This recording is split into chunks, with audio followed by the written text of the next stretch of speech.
Bonjour à tous, j'espère que vous allez bien. On se retrouve aujourd'hui pour une nouvelle vidéo. Donc on va partir sur des îles flottantes. Donc on va faire une crème anglaise, on va faire des blancs en neige, un caramel et puis on va griller des amandes pour décorer nos îles flottantes. Donc si vous êtes prêts, on va pouvoir attaquer la recette.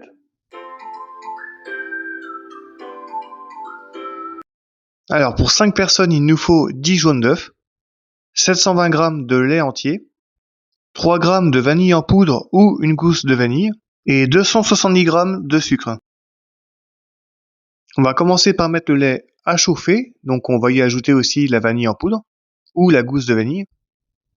Pendant que le lait et la vanille vont chauffer, on va s'occuper des jaunes avec le sucre. On met d'abord un petit coup de fouet pour mélanger les deux ingrédients ensemble.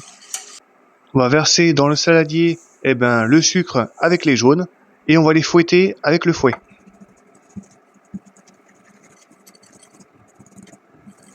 Une fois bien mélangé, on attendra que le lait bout. Alors pour cette recette, on va avoir besoin d'un thermomètre parce qu'il faut monter la crème à 83 degrés. On mélange de temps en temps le lait pour éviter qu'il n'accroche dans la casserole. Une fois que le lait est bout, on va en verser un tiers dans notre saladier, donc ça va être pour détendre les œufs, de façon à ce qu'ils soient plus liquides pour les réincorporer dans notre casserole. On va bien mélanger la préparation pour la détendre.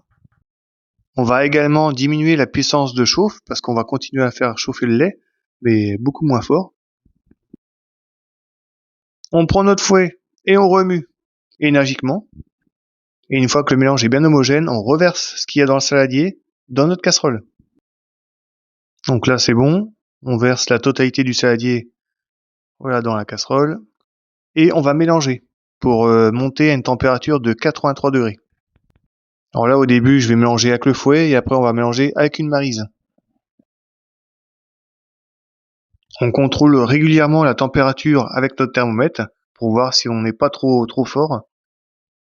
À savoir que si vous chauffez un petit peu trop la crème anglaise, vous allez avoir une omelette. Donc c'est pas ce qu'on veut, donc il faut vraiment surveiller la température. Donc on a mis notre casserole vraiment à chauffer vraiment en basse température et puis régulièrement on mélange avec la maryse pour éviter qu'elle n'accroche au fond de la casserole. Alors ce que je fais, c'est que je mélange bien pendant une petite minute avec la maryse, on va bien dans les recoins de la casserole et après j'utilise le thermomètre pour voir à quelle température je suis et je vais faire ça jusqu'au bout. Donc là c'est bon, on a atteint les 83 degrés, donc la crème elle est cuite, elle est prête. Alors pour savoir si elle est assez cuite, il suffit d'utiliser la technique de la nappe. Donc je retire ma maryse, je tire un trait avec le doigt et normalement vous allez voir que le trait il bouge pas en fait. La crème elle est vraiment assez épaisse.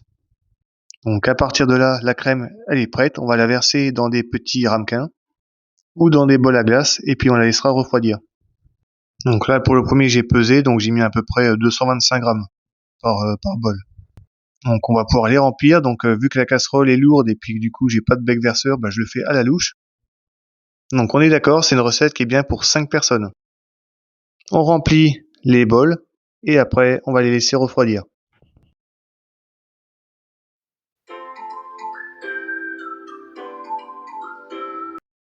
Pour les blancs en neige, nous avons besoin de 50 g de sucre et 3 blancs d'œufs.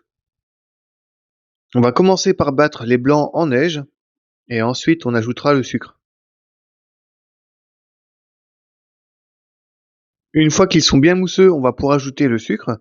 Donc on va verser la totalité du sucre en une seule fois et on va mélanger pendant une petite minute. Une fois que c'est fait, les blancs sont prêts. On va pouvoir les dresser. Je garnis ma poche avec les blancs montés et on va pouvoir dresser dans le moule en silicone. À ma connaissance, il y a deux façons de faire les blancs. Les dresser dans un moule en silicone et les mettre au four pendant 5 minutes ou alors les faire dans une casserole d'eau chaude. Donc là pour cette recette, on va les faire au four. Donc ce sont des demi-sphères de 6 cm. On va remplir les 8 compartiments et après on mettra ça au four.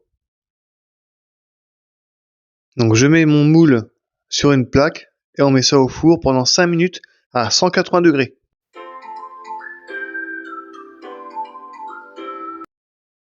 On va avoir besoin de 35 g d'amandes effilées, un citron et dans la casserole 30 g d'eau avec 60 g de sucre.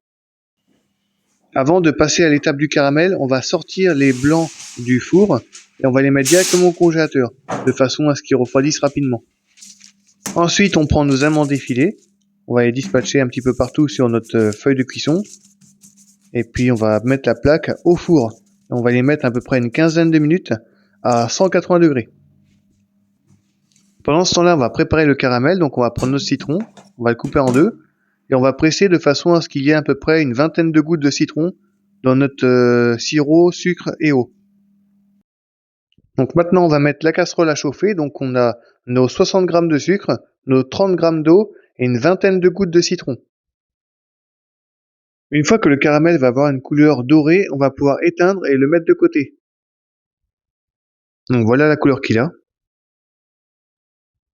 Donc là, il ne nous reste plus qu'à dresser le dessert. Je me fais un petit peu de place, donc on va mettre le caramel à côté. On va sortir les blancs en neige qu'on cuit du congélateur, donc ils vont être bien froids pour être démoulés. Alors là, il faut vraiment y aller avec délicatesse parce que c'est vraiment fragile. Donc on pousse gentiment, mais vraiment sans trop appuyer parce que c'est très fragile. On le prend et on va le déposer dans la crème anglaise. C'est la raison pour laquelle j'en ai fait 8 parce qu'en fait c'est tellement fragile qu'on peut vite les abîmer.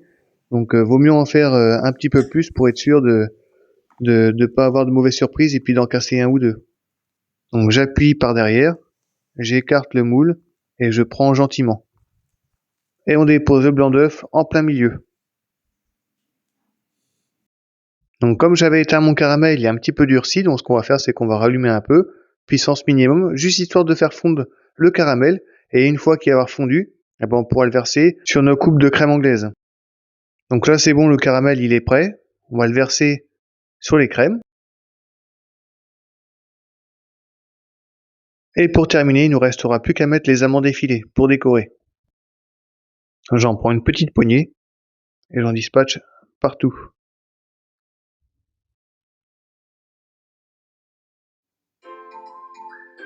Et voilà, la recette des îles flottantes est terminée, j'espère qu'elle vous plaira. Donc si vous voulez manger des biscuits avec, je vous propose de vous partager ma recette des tuiles aux amandes. Je vous la mets en haut de la vidéo et je vous dis à la prochaine pour une nouvelle vidéo. Salut!